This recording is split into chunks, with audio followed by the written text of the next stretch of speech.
Say cheese. Of course, the subject of your photography can't be expected to say cheese if it is a cheese.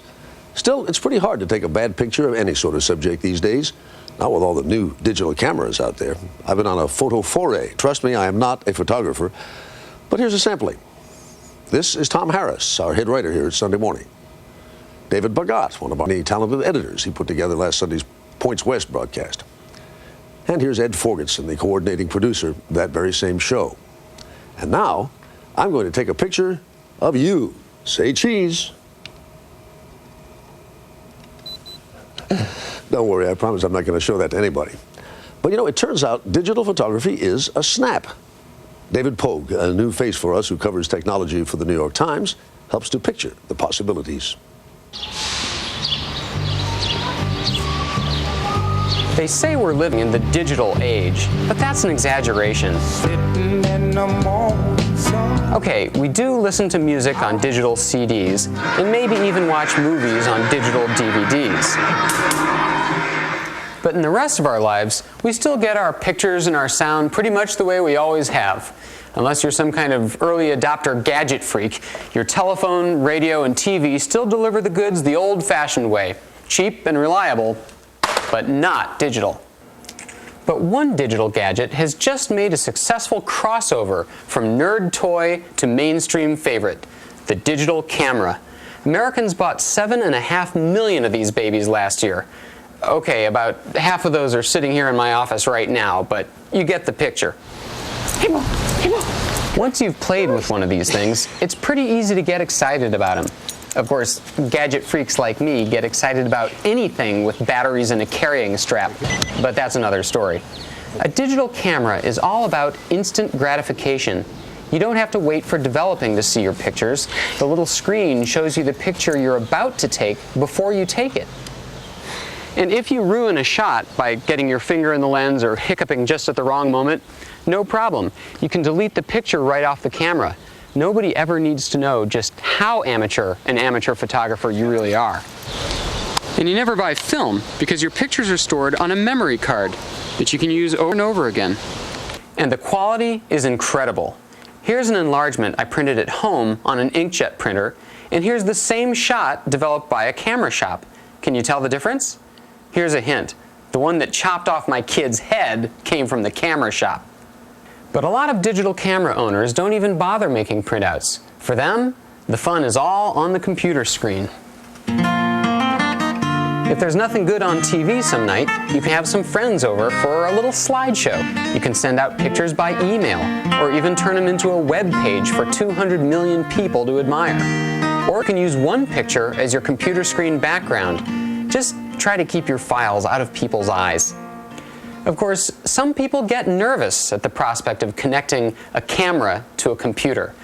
I'm thinking of people like my mom, who's still getting used to the invention of the answering machine. Fortunately, you don't really need a computer.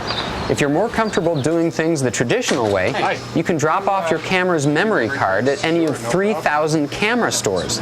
They'll print your pictures just as though it's a roll of film and charge you the same way. Like 4x6s. Or you can buy a printer that doesn't need a computer. It prints your photos right off the memory card at home. If all of this sounds good to you, you have 3 big decisions to make. First, are you willing to pay a little extra for good looks? This camera takes much better pictures than this one. But let's be real. Which one would you rather whip out in public? Second, you have to decide how many megapixels you want. Now, I hate to spoil our little chat with terminology, but you can't escape this one. A megapixel is 1 million tiny color dots that make up a digital photo. The more megapixels, the higher the camera's price, and the bigger the enlargements you can print. If you figure you'll be content with 4x6-inch prints, you can buy a 1 or 2 megapixel model for $300 or less. For 8x10s, you'll need 3 megapixels. That'll run you around $500. If you splurge on a 4 or 5 megapixel camera, you'll spend $600 or more. But you'll be able to make poster-size enlargements with quality that'll make your eyes pop out of your head. And you'll be able to go to parties and say, I was shooting with my 5-megapixel digital camera the other day. Finally, remember that these gizmos go through batteries like popcorn. A set of AA's will last you 20 minutes if you're lucky. So shop for a camera that has a built-in rechargeable battery. Or, better yet, one that takes rechargeable AA's. That way, when one set runs out, you can grab the other set from the charger without missing any priceless photo ops.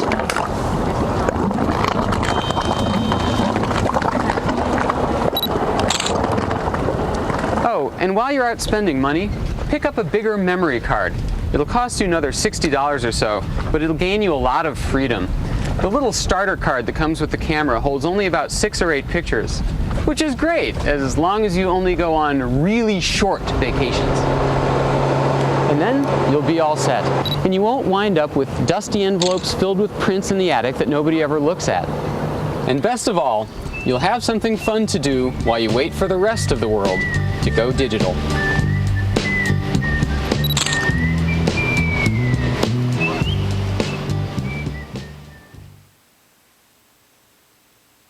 Next, from saying cheese to tasting it. Ooh, it's good. Isn't it? I have no idea who made this.